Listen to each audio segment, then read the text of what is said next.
அன்பின் பரலோக பிதாவே, ஆசீர்வதிக்கப்பட்ட நாளுக்காக நன்றியோடு துதிக்கிறோம், ஸ்தோத்திரிக்கிற ராஜா. தகப்பனே, இந்த வேளையிலும் உங்களுடைய வார்த்தையை தியானிக்க போகிறோம். தேவரே, நீர் எங்கள் ஒவ்வொருவரோடையும் பேசும்படியாக ஜெபிக்கிறோம். நாங்கள் வந்தவர்கள் வெறுமையாய் போகாதபடிக்கு மனதின் வார்த்தை பெற்றவர்களாக கடந்து செல்ல நீ உதவி தரும்படியாக ஜெபிக்கிறோம். இயேசுவின் ஜெபத்திலும் நல்ல பிதாவே, ஆமென். அல்லேலூயா. இந்த சிறப்பான நாளிலும் மீண்டுமாக உங்கள் மத்தியிலே தேவனுடைய வார்த்தை கொடுக்கும்படி தேவன் பாராட்டின கிருபைக்காக தேவனுக்கு நன்றி செலுத்துகிறேன். இன்னைக்கு என்ன நாள்? சிறப்பான நாள், women's day, international women's day. நம்ம சபையின் பெண்கள் எல்லாருக்கும் நான் ஹாப்பி விமென்ஸ் டே சொல்லி உங்கள் வாழ்க்கையோட ஆரம்பிக்கிறேன். ஏன் இந்த மகளிர் தினம் கொண்டாடப்படுகிறது தெரியுமா? ஏன்னா எல்லா கொண்டாட்டத்துக்கு பின்னாடி ஏதோ ஒரு ஸ்டோரி இருக்கும்ல. அப்படிதான் 1908ஆம் ஆண்டு நியூயார்க்ல முதலாக அநேக பெண்கள் கூடி ஒரு போராட்டம் நடத்துறாங்க. அவங்க எதுக்கு போராட்டம்னா, அவங்க நெசவாளர்கள், நெசவு செய்கிற பெண்கள், அவங்க எல்லாம் கூடி ஒரு போராட்டம் நடத்துறாங்க. அது எதற்கான போராட்டம்னா, அவங்களுடைய வேலை நேரம் 16 மணி நேரம். அவங்களுக்கு அதற்கான கூலி கொடுக்கப்படுறது இல்லை. அப்படியே கொடுத்தாலும் ரொம்ப நேரம் தவறி அந்த கூலிக்கு என்ன பண்ணுது கொடுக்குறாங்கன்னு சொல்லி அதை எதிர்த்து அவங்க என்ன பண்றாங்க, ஒரு போராட்டம் நடத்துறாங்க. அந்த போராட்டத்துல வெற்றி பெறுறாங்க. அது அடுத்த வருஷம் அந்த போராடி வெற்றி பெற்ற வருஷத்தை அது பிப்ரவரி 28 அந்த நாள விமென்ஸ் டேவா சில வருடங்கள் கொண்டாடி வருகிறாங்க. அதை தொடர்ந்து பார்க்கும்போது 2ஆம் உலக போர் வருது. 2ஆம் உலக போர்ல பாத்தீங்கன்னா, இங்க ஒரு தேசத்துக்கு தேசம் சண்டை கடைசியில பிள்ளைகளுக்கு உணவு இல்லாம என்ன பண்றாங்க, கஷ்டப்படுறாங்க. அப்போ பெண்கள் எல்லாம் கூடி, அதுவும் பெரிய ஆளுங்கள் எல்லாம் கூலி தொழில் செய்கிற பெண்கள், அவங்க எல்லாம் கூடி எங்களுக்கு சண்டை வேண்டாம், we want peace and bread அப்படின்னு, எங்களுக்கு சமாதானமும் எங்களுக்கு பிள்ளைகள் சாகுறாங்க, அவங்களுக்கு உணவு வேணும்னு சொல்லி ஒரு பெரிய போராட்டத்தை நடத்துறாங்க. அந்த நாள் தான் இந்த மார்ச் 8ஆம் தேதி. இது பல வருடங்களுக்கு அப்புறம் ஐநா சபை என்ன பண்ணுது, இந்த நாளை பெண்கள் தினமாக, மகளிர் தினமாக, கொண்டாட்டம் இல்ல, அவங்க பட்ட பாடுகளை என்ன பண்றாங்க, நினைவு கூறுகிற ஒரு நாளாக தான் இந்த மகளிர் தினம் கொண்டாடப்படுகிறது. அப்படி நினைவு கூறுகிற நாள், அந்த கஷ்டப்பட்ட நாள் தான் மார்ச் 8. இன்றைக்கு நம்ம இங்க கூடி வந்திருக்கோம்.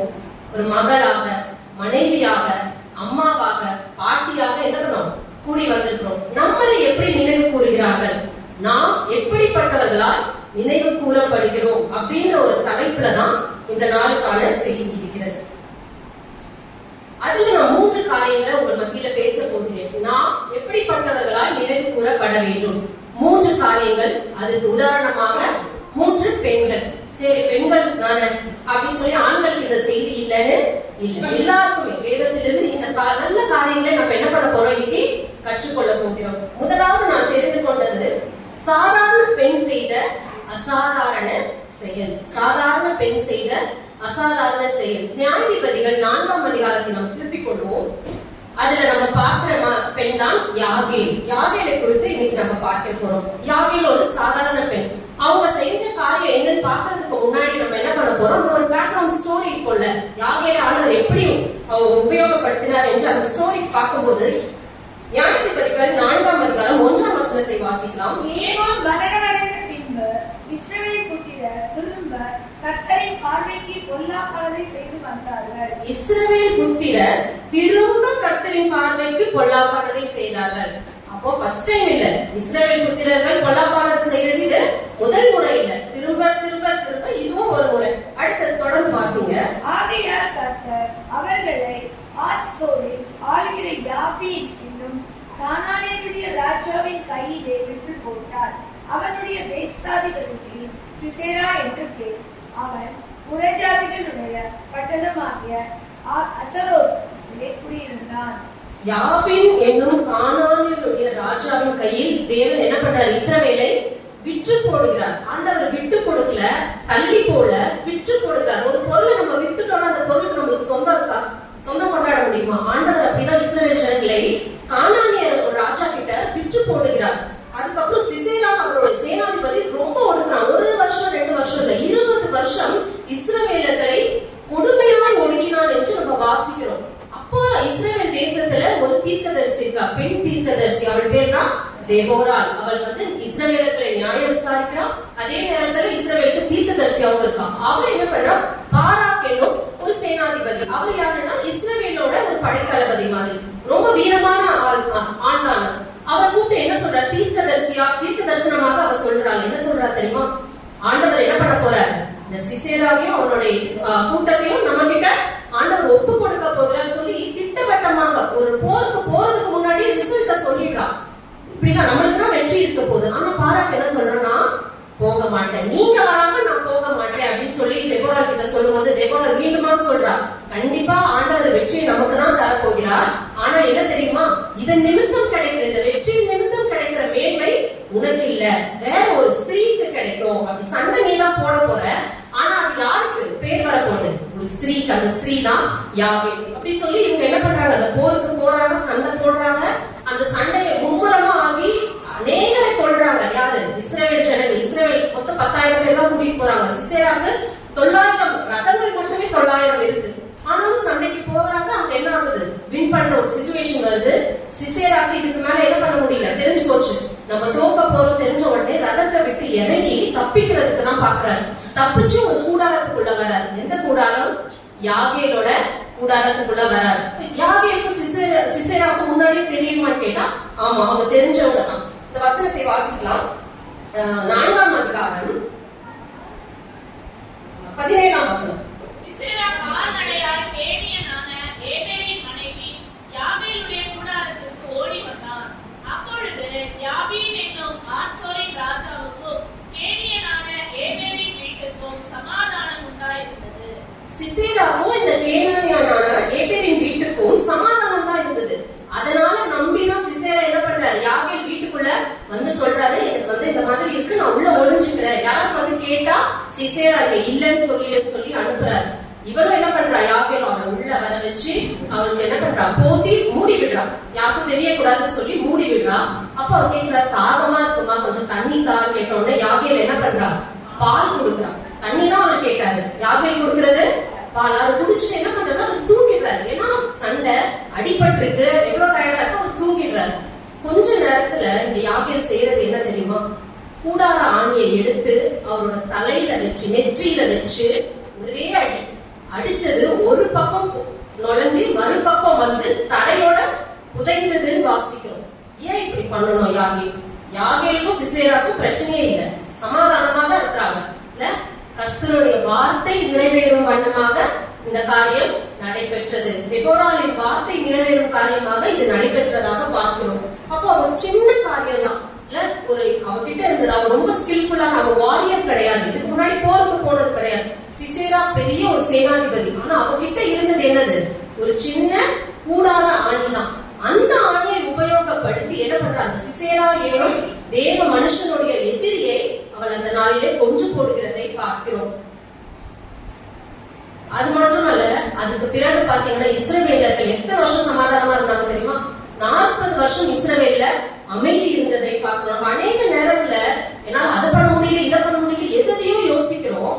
ஆனா ஆண்டவர் சொல்றாரு, உன் கையில என்ன இருக்கு, சின்ன காரியமா இருந்தாலும் அதை என்ன பண்ணீங்க பயன்படுத்த. ஒரு சாதாரண பெண் யாகேல், ஆனா அவகிட்ட இருந்த அந்த கூடார ஆணியை அவன் என்ன பண்ணா, சரியான நேரத்துல சரியாய் பயன்படுத்தினான்.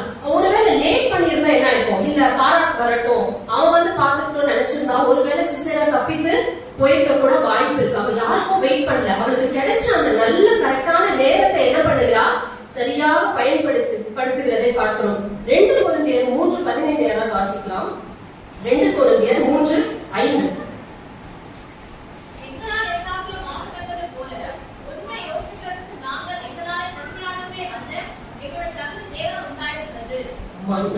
நம்மளால ஏதாவது முடியாது. நம்மளை தகுதிப்படுத்திருக்கிறவர் யாரு? தேவன். எங்களுடைய தகுதி தேவனால் உண்டாயிருக்கிறது என்று வாசிக்கிறோம். இந்த யாகேல் சாதாரண பெண் யாகேல் செய்த இந்த அசாதாரண செயல்னால இஸ்ரவேல்ல 40 வருஷம் அமைதல் உண்டாயிருக்கிறது. சரி, கேட்டுட்டோம் யாகேல் பத்தி. இப்ப என்ன பண்ணலாம்? ஆளுக்கு ஒரு கூடார ஆணி எடுத்துட்டு சுத்தி வச்சுட்டு வீட்டுல ரெடியா இருக்கலாமா? எப்ப எதிரி வருவோம் ஒரே அடி. அப்படி இல்லை இது காரியம்ல.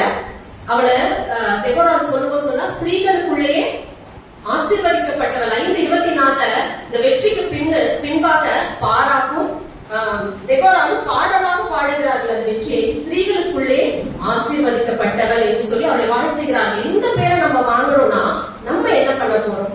இது கேட்ட கதையில இருந்து நம்மளுடைய அப்ளிகேஷன் என்ன இன்னைக்கு அப்படின்னு பார்க்கும்போது, சிசேரா தான் நம்ம வாழ்க்கையில இருக்கிற பாவம்.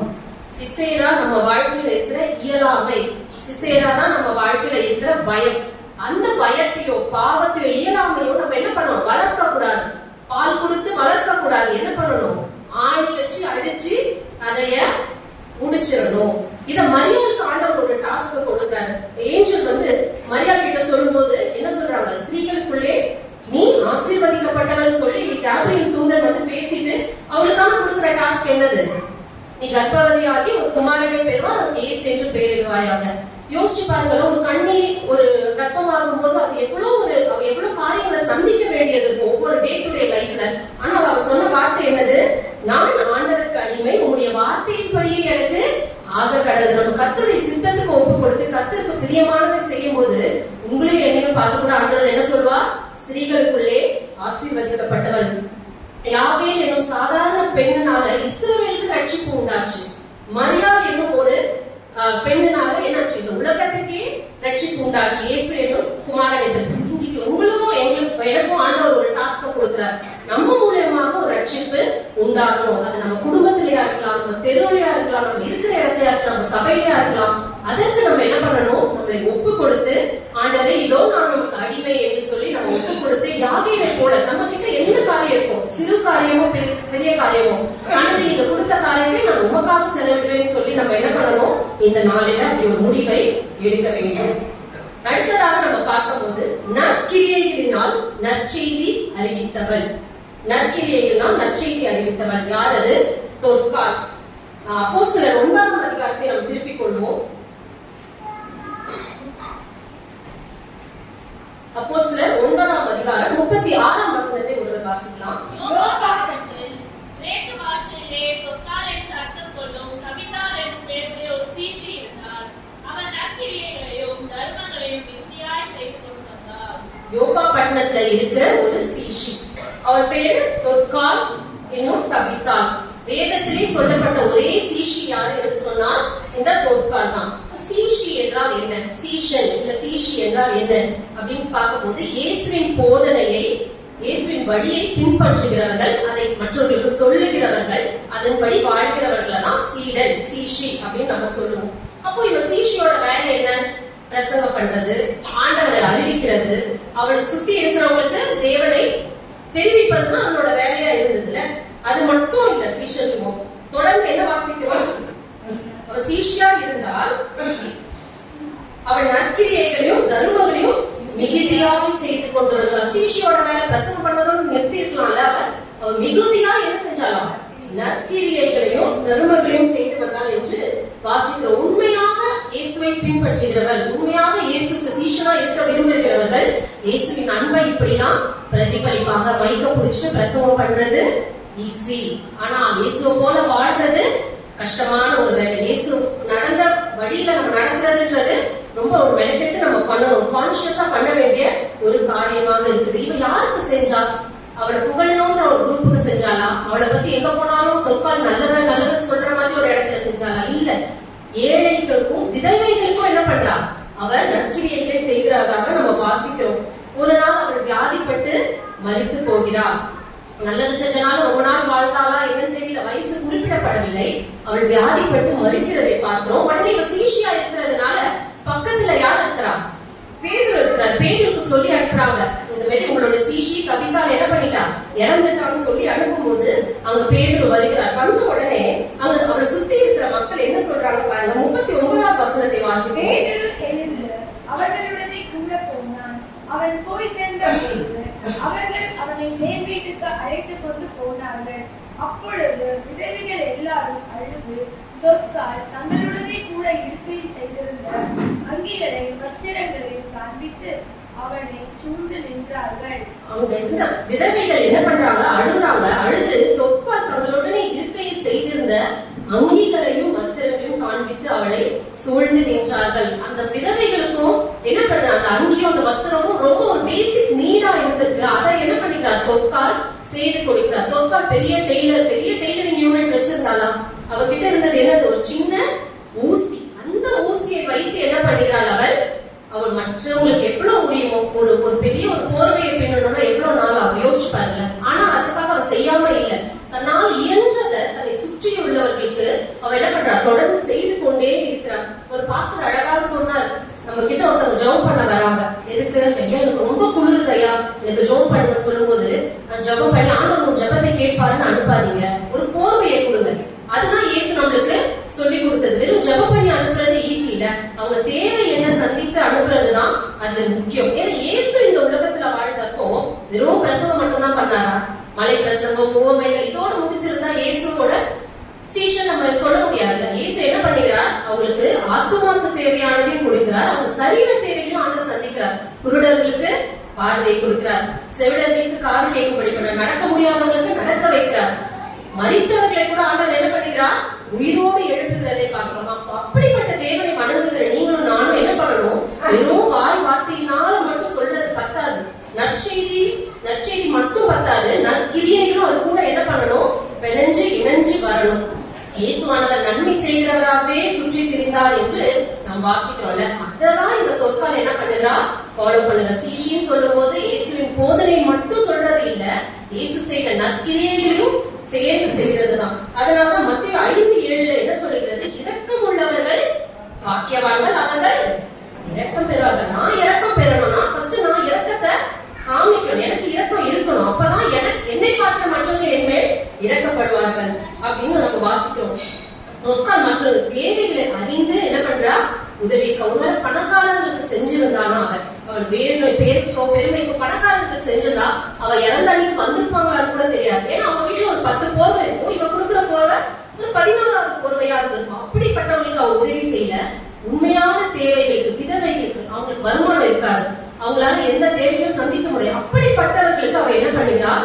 அவர் தேவைகளை அறிந்து தன்னுடைய நற்கிரியைகளை செய்கிறார். நம்ம எல்லாருக்கும் தெரிஞ்ச ஒரு மிஷனரி கிரஹாம் ஸ்டெயின்ஸ், அவர் 1965ஆம் ஆண்டு ஒடிசாவுக்கு வருகிறார். மயூர் பஞ்ச் தொழுநோய் இல்லம், அங்கதான் ஃபர்ஸ்ட் வராரு. எங்க வராரு? தொழுநோய் இல்லம். சர்ச்சுக்கு வரல, மீட்டிங்க்கு வரல, செமினரிக்கு வரல, தொழுநோய் இல்லம் இருந்து 30 வருஷத்துக்கு மேலாக அந்த தொழுநோய் மக்களோடு இணைந்து அவர் என்ன பண்ணுகிறார்? அங்க சேவை செய்கிறத நம்ம பார்க்கிறோம். ஆனால் அதுக்கு கிடைக்கிற ஒரு பலன் என்ன? வண்டியில அவரும் அவர் 2 மகன்களும் என்ன பண்றாங்க? வஜ்ரங்கல் என்ற ஒரு இந்து அமைப்பினர் வைத்து கொள்ளுகிறார்கள், எரித்து கொள்ளப்படுகிறார்கள். அந்த படிக்கும் போது ஒரு கஷ்டமான காரியம் என்ன தெரியுமா? அந்த பிள்ளைகளும் அவரும் வெளியே வர்றதுக்கு, தப்பித்து வர்றதுக்கு எவ்வளவு ட்ரை பண்ணும்போது வெளியே இருந்து இவங்க கதவை மூடி எந்த காரணத்தினாலும் தப்பிச்சிடக்கூடாதுன்னு சொல்லி அவ்வளவு ஒரு வெறியா அவர் மேல அப்படின்னு பண்ணாங்களாம். அதுக்கு ஒரே காரணம், அவங்க வைத்த குற்றச்சாட்டு என்ன தெரியுமா?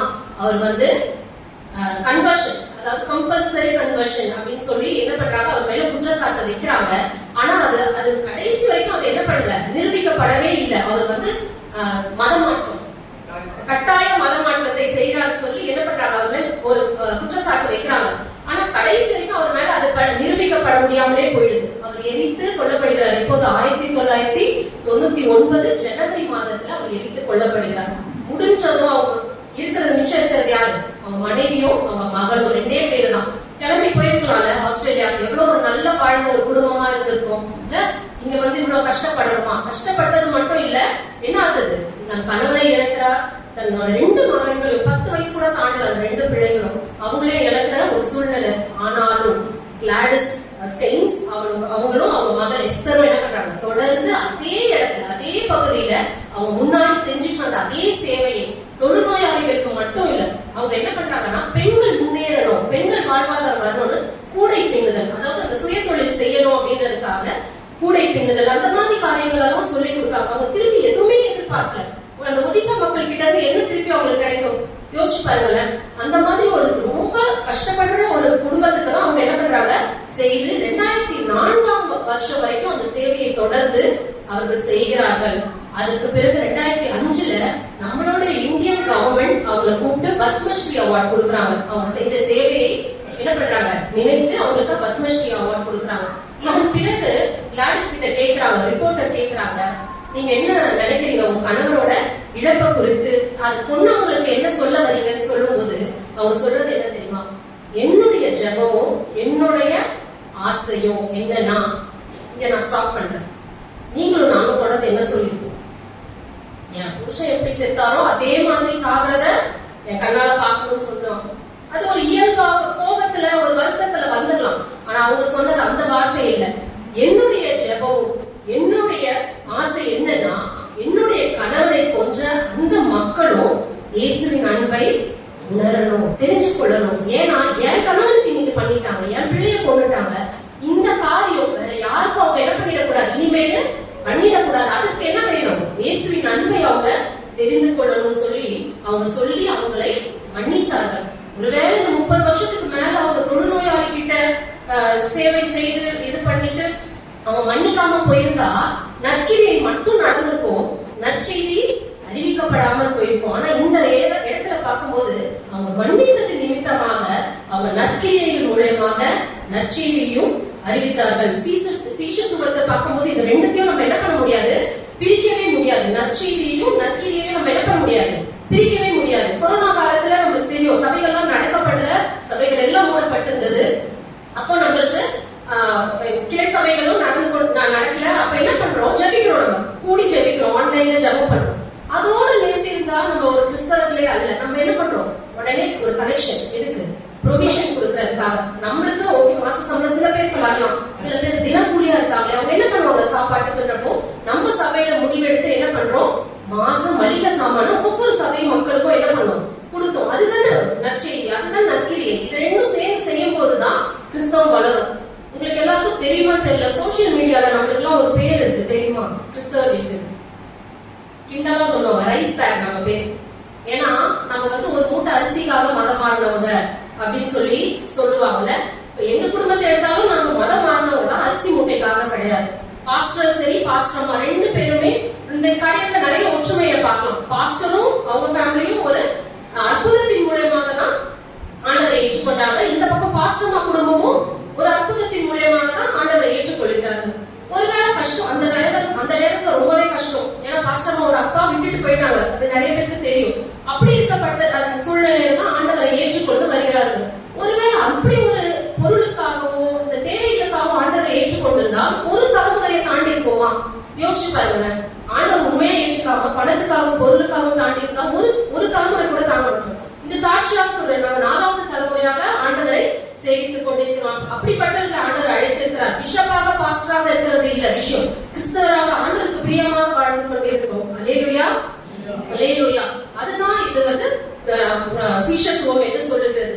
பாஸ்டர் ரட்சிக்கப்பட்டது பாத்தீங்கன்னா ஒரு சிஎஸ்ஐ பேக்ரவுண்ட்ல இருந்து, பாஸ்டர் ரட்சிக்கப்பட்டது ஒரு லுத்தரன் பேக்ரவுண்ட்ல இருந்து. அந்த ரெண்டு பேருமே சபையில ஆள் சேர்க்கணும்னு பண்ணல, எங்க சபைக்கு நீங்க வாங்கன்னு கூப்பிடல. ஆண்டவர் சுவிசேஷத்தை சொல்லிட்டு அந்த ஒரு ஆத்துமா ஆண்டவரை அறிந்து கொள்ளணும்னு சொல்லி அந்த ஒரு நற்செய்தியை அறிவித்தவர்களாக தான் பார்க்கிறோம். இப்படியாக நம்மளும் நம்மளை சுற்றி இருக்கிற நம்ம தூரமா போய் செய்ய முடியலனாலும் நற்செய்தியும் நற்கிரியையும் என்ன பண்ணணும், சேர்ந்து செய்கிறவர்களாக நாம் இருக்க வேண்டும். அடுத்ததாக நம்ம பார்க்கும் போது விசுவாச பெண்கள் வளர்த்த விசுவாச மகன். 2 தீமோத்தேயு 1ஆம் அதிகாரம் திருப்பிக் கொள்வோம். 5ஆம் வசனத்தை யாராவது ஒருவர் வாசிக்கலாம். 2 தீமோத்தேயு 1ஆம் அதிகாரம் 5ஆம் வசனம். அந்த விசுவாசம் முந்தி உன் பாட்டியாகிய லோவிசாளுக்குள்ளும் உன் தாயாகிய ஐனிகேயாளுக்குள்ளும் நிலைத்திருந்தது, அது உனக்குள்ளும் நிலைத்திருக்கிறது என்று நிச்சயித்திருக்கிறேன். பவுல் எழுதும்போது இங்க யாரை குறித்து சொல்லுகிறார்?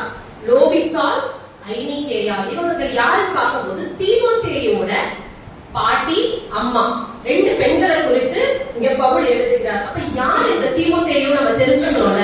அதுக்கு நீங்க வாசிக்கலாம் அப்போஸ்தலர் 16ஆம் அதிகாரம் 1ஆம் வசனம். அப்போஸ்தலர் 16:1. அதன் பின்பு அவன் தெர்பைக்கும் லீஸ்திராவுக்கும் போனான். அங்கே தீமோத்தேயு எனப்பட்ட ஒரு சீஷன் இருந்தான். அவன் தாய் விசுவாசமுள்ள யூத ஸ்திரீ, அவன் தகப்பன் கிரேக்கர். அவன் தாய் விசுவாசமுள்ள யூத ஸ்திரீ, அவன் தகப்பன் கிரேக்கன். ஒரு அப்பா அம்மா 2 பேரும் கிறிஸ்தவர்களாக இருக்கும்போது அவங்களுடைய பிள்ளைகளை கிறிஸ்தவ விசுவாசத்துல வளர்க்கிறது ஒரு சேலஞ்ச் கிடையாது, ஒரு பெரிய விஷயம் கிடையாதுல்ல. நான் ஒரு கிறிஸ்டியன் ஃபாலோவர்னா என் பிள்ளைங்க ஆட்டோமேட்டிக்கா கிறிஸ்டியன் பிலீஃப்ல தான் வளர்க்கும். நான் தவற விட்டா கேர்லெஸ்ஸா விட்டாதான் வழிவிலகி போகும். ஆனா இந்த தீமோத்தேயு குறித்து பார்க்கும்போது அவன் தாய் விசுவாசம் உள்ள யூத ஸ்திரீ, அவன் தகப்பன் கிரேக்கன். அம்மா வந்து யூத ஸ்திரீ, அதுவும் விசுவாசம் உள்ள யூத ஸ்திரீ, தேவனை அறிந்தவர். ஆனா அப்பா பார்க்கும்போது அவர் தேவனை அறிந்தவர் கிடையாது. கிரேக்கர் சொல்லும்போது ஒரு அந்நிய தெய்வங்களை வணங்குகிறவராக இருந்தார். அப்போ அந்த இடத்துல ஒரு மிக்ஸ்டு ஃபெய்த் அவங்க ஃபேமிலில இல்ல. அப்ப அப்பா வேற ரிலிஜன், அம்மா வேற ரிலிஜன் இருக்கும்போது அந்த இடத்துல அவங்க முடிவு பண்ணி எவ்வளவு அழகா அந்த பாட்டியும் அந்த அம்மாவும் எப்படி வளர்க்குறாங்கல்ல ஒரு தீமோத்தேயுவை சாதாரண மகனாக அவங்க வளர்க்கல. தீமோத்தேயு பாத்தீங்கன்னா ஒரு பெரிய மாஸ்டராக ஒரு ஊழியக்காரனாக வளர்க்கப்படுகிறதை பார்க்கிறோம். அப்ப யார் இடத்துல அவர் வளர்க்கிறார் சொல்லி பார்க்கும்போது 2 தீமோத்தேயு 3:14-15 2 தீமோத்தேயு 3ஆம் அதிகாரம் 14-15. நீ கற்று நிச்சயித்துக் கொண்டவைகளில் நிலைத்திரு, அவைகளை இன்னாரிடத்தில் கற்றாய் என்று நீ அறிந்திருக்கிறதும் அல்லாமல் கிறிஸ்து இயேசுவை பற்றி விசுவாசத்தினாலே உன்னை ரட்சிப்புக்கு ஏற்ற ஞானமுள்ளவனாக்கத்தக்க பரிசுத்த வேத எழுத்துக்களை நீ சிறுவயது முதல் அறிந்தவர் என்றும் உனக்கு தெரியும். 14ஆம் வசனத்தை வாசிக்கும் போது நீ அவைகளை இன்னாரிடத்தில் கற்றா என்று பவுல் இங்கே குறிப்பிடுகிறார். யார் அந்த இன்னார்? இவளுடைய தீமோத்தேயுடைய பாட்டி, தாய். பாட்டியோட வேலைனாலே என்னது? பிள்ளை வளர்க்கறதுன்னு ஆயிடுச்சு. சாப்பாடு ஊட்டுறது, அம்மா இல்லாதப்ப பாத்துக்கிறதுன்னு சொல்லி நம்ம டாஸ்க் என்ன பண்ணிட்டோம்? மாத்திட்டோம். அப்படி இல்ல, விசுவாச வாழ்க்கையில வளர்றதுக்கு இந்த தீமோத்தேயுவோட பாட்டி எவ்வளவு ஒரு முக்கிய காரணமா இருந்திருக்காங்கல்ல.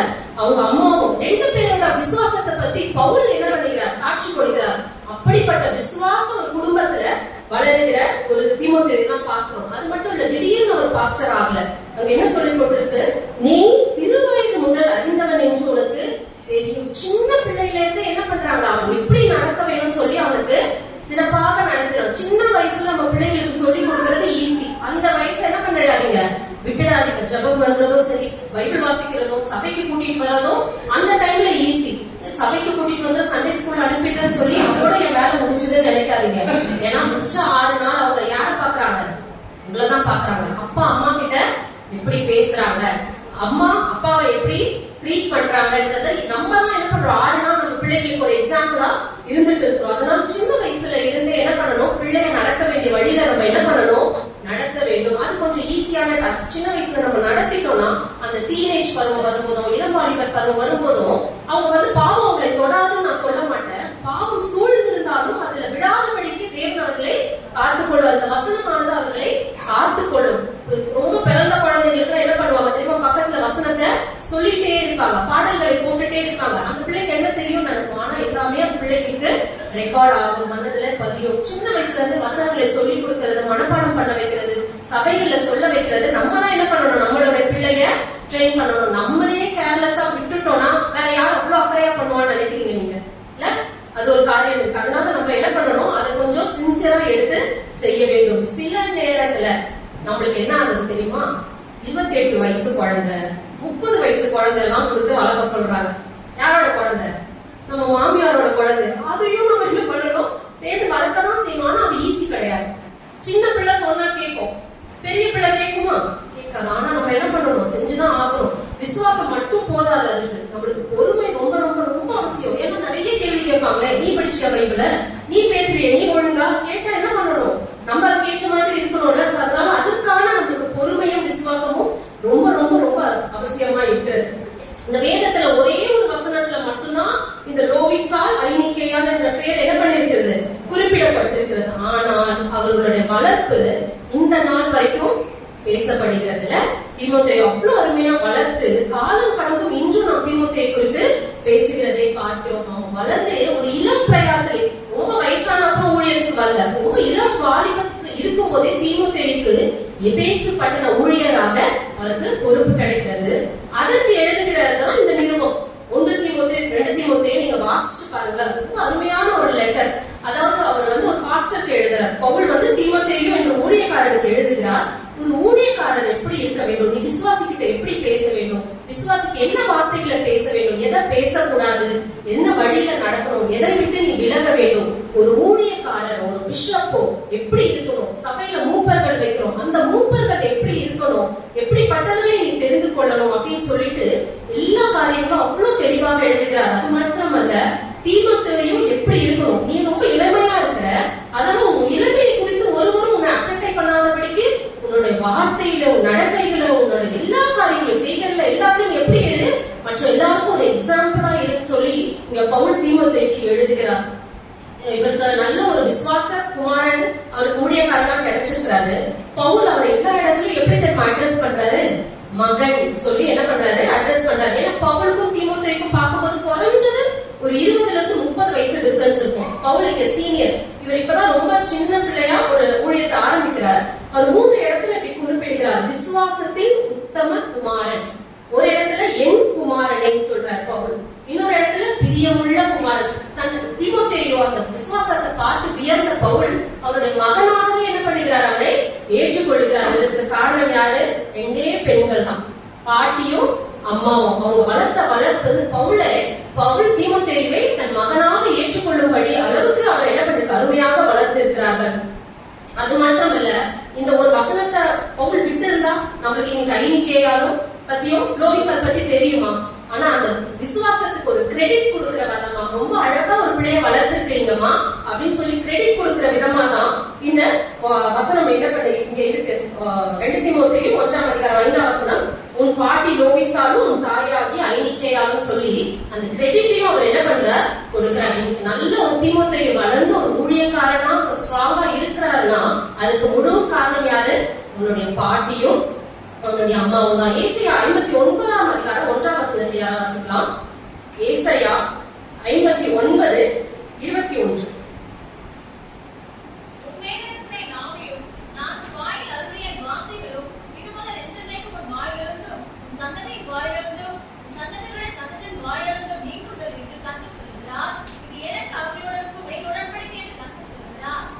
இன்னைக்கு நீங்களும் நானும் போகிறதுக்கு முன்னாடி எடுத்த தேவனோடு செய்ய வேண்டிய உடன்படிக்கை இதுதான்.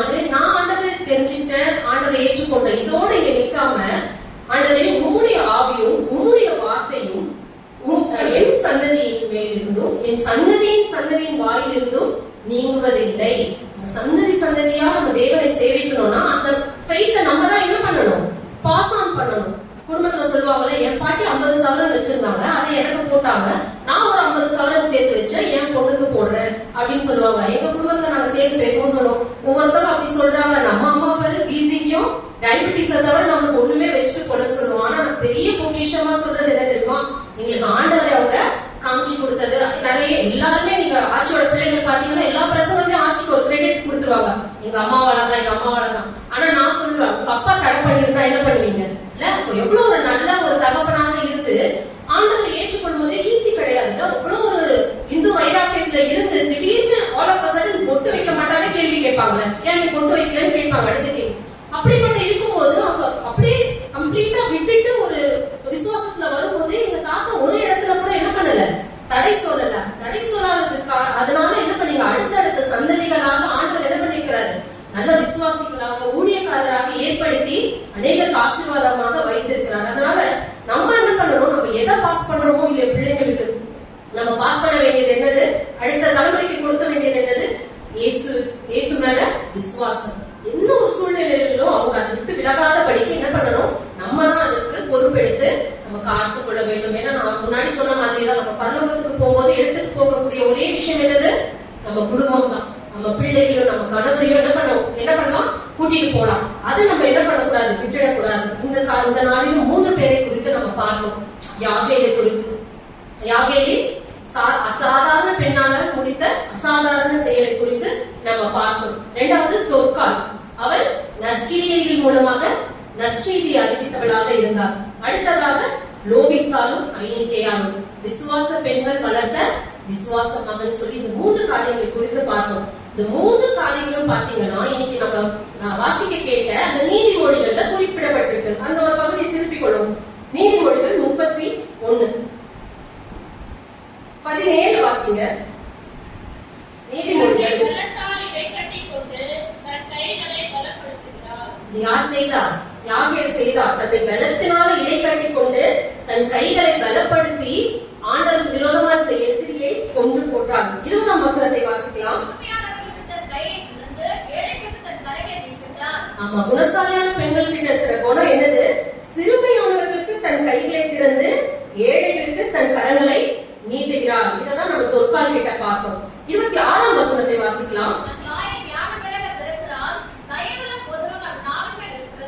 வாயை திறக்கிறது சண்டை போடுறதுக்கு இல்ல, பிரச்சனை பண்றதுக்கு இல்ல. எதுக்காகையும் ஞானம் விளங்க தன் வாயை திறக்கிறாள். தயையுள்ள போதகம், நம்ம வாயிலிருந்து வர போதகம் நம்ம நம்ம சந்ததியை என்ன பண்ணும், விசுவாசத்துக்குள்ள வளர பண்ணும். இப்ப குணசாலியான ஸ்திரீக்கு பெரிய லிஸ்ட் இருக்கு.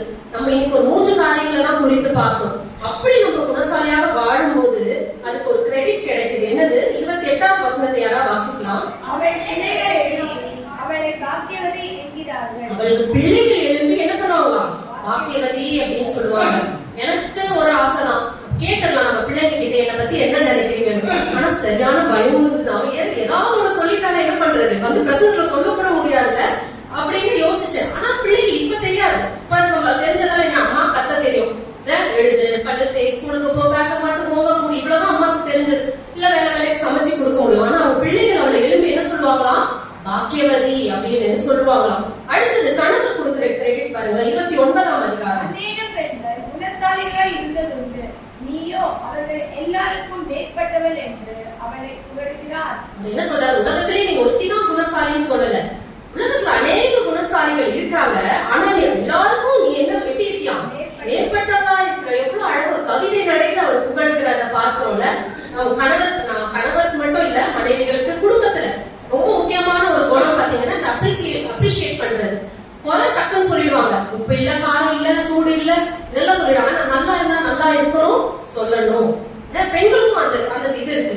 தேங்க்யூ சொல்றதா இருக்கட்டும், அவங்க செஞ்ச ஒரு எதையோ ஒரு வெறுத்துனா ஒரு காரியம் நம்மளுக்கு செய்வாங்கல்ல, அந்த காரியத்தை கூட நம்ம என்ன பண்ணணும், அவங்களுக்கு அப்ரிஷியேட் பண்ணணும். சின்ன சின்ன காரியங்களை நம்ம அப்ரிஷியேட் பண்ணி வாழும்போது கர்த்தர் என்ன சொல்லுவா, கர்த்தருக்கு பயப்படுகிற ஸ்திரீயே புகழப்படுவாள். இது எல்லாம் இருந்து கர்த்தர் மேல பயம் இல்லைன்னா நம்ம வேஸ்ட். அதனால கர்த்தருக்கு பயப்படுகிற ஸ்திரீயே புகழப்படுவாள். ஸ்திரீகள் மட்டும் இல்லை, ஆண்களுக்கும் பிள்ளைகளுக்கும் எல்லாருக்கும் இது பொதுவானது. ஆண்டவர் வாயினால நம்ம என்ன பண்ணணும், புகழப்படணும்.